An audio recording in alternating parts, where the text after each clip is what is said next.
James Andre. James, tell us where you are.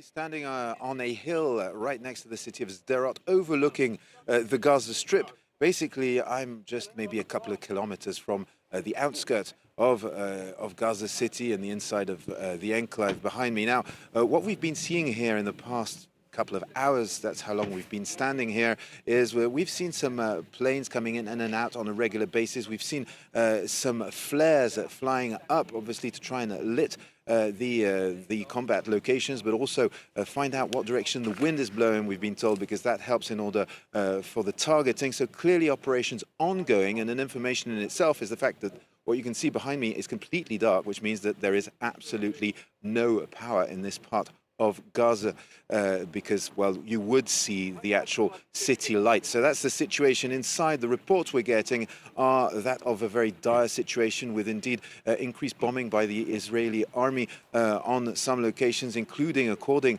to the health authorities in Ramallah, close to Al-Shifa hospital. Indeed, there's been an intensification since the 11th of November in the afternoon, and we've been hearing that indeed some critical infrastructure has been destroyed. That includes the oxygen station, but also water reservoirs. According to these authorities in Ramallah, there's only one working hospital at this stage inside the Gaza Strip, and indeed the situation is extremely tough at Al-Shifa.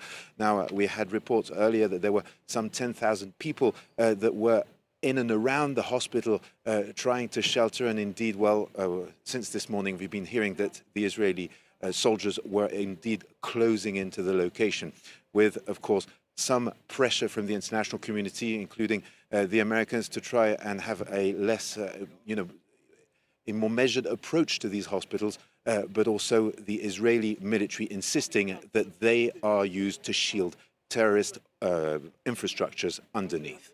James, where you're standing is where